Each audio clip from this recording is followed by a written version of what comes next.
Hey guys, Ikaga here, and welcome back. I know you've missed this. Invincible is coming back for season 4. And boy, am I excited. Mark is back. And I hope this season is a little more positive for him. Actually, let me stop lying. It's gonna be Hell Part 3.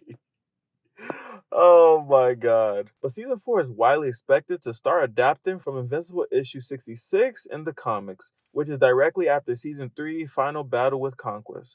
This means the story will shift from post invasion aftermath into a large scale intergalactic conflict. But before I go into what to expect from season 4, let's talk about season 3. It ends with Earth barely recovering from the Viltrumite attack. Omni-Man, aka Nolan, is taken prisoner by the Viltrumites after surrendering himself. Before he's taken away, he pleads with Mark to prepare what's coming, a full-scale Viltrumite invasion. Mark is left shaken, realizing he's now Earth's strongest defender. Meanwhile, our boy Cecil doubled down on his morally great tactics, even recruiting D.A. Sinclair and his reanimated soldiers. When I tell you that was probably my favorite episode throughout that whole season 3, it truly was a masterpiece. Adam Eve returns to the team, but she's clearly struggling with the weight of their battles. Alan barely survives an assassination attempt by the Viltrumites, but he manages to expose a spy inside the coalition of planets. Donald learns the shocking truth that he's not human. Debbie continues to grieve Nolan, and I swear, I've seen some spoilers, and um, she better not go back to Nolan. I swear. But I do wonder how they're gonna do it in the show, because in the comics it goes a little different. But I don't know if they're gonna follow the comics specifically, but they typically do. And don't forget about the battle between Levi Angstrom and Mark. Truly, truly, truly cinema. When I tell you, when the rest of his doppelgangers came, that was amazing to watch.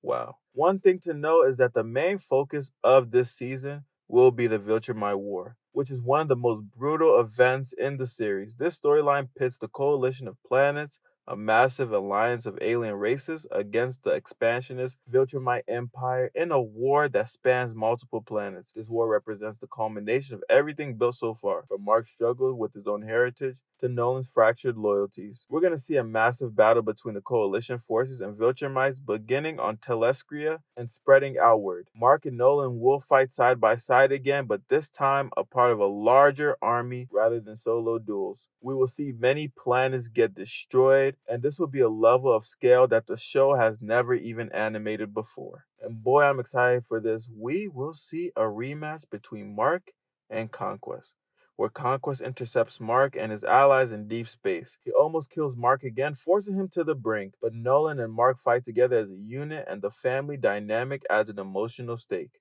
And then this is probably the most important moment in all of the show. We introduce Thrag, who is the undisputed leader of the Viltrum Empire, essentially the final boss. In the comics, he leads Viltrumites and orchestrates many key battles. He pushes Mark and Nolan to their absolute limit, and his presence redefines what viewers consider powerful in this universe. And he is the only man to have Conquest act out of character. I mean, Conquest looked like his little bitch. And there will be new threats. There's these dinosaurs in the comics, and they are scary. I mean, literally pushing Alan and Nolan to the brink of death. These dudes are different.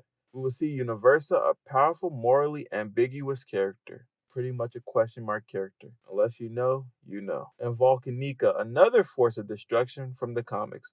And these characters are reported to show up in this season. And this war isn't just on Earth, it becomes other planets' battlefields. Many die, millions are killed and slaughtered, all because of this intergalactic war. And what I'm ready to see is Mark's darker path. Just like in season 3, his battles aren't so much physical, they're becoming moral and emotional. Mark has already shown that he's questioning the no kill rule because he's realizing Bruce got nowhere with this rule.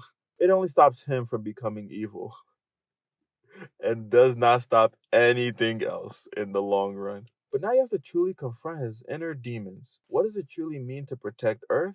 How far will he go to save the people he loves? And whether becoming like his father is inevitable. And the last thing I'll talk about is Adam Eve. Her relationship with Mark grows stronger early in the arc, but she eventually discovers that she will become pregnant, which adds emotional weight to the war.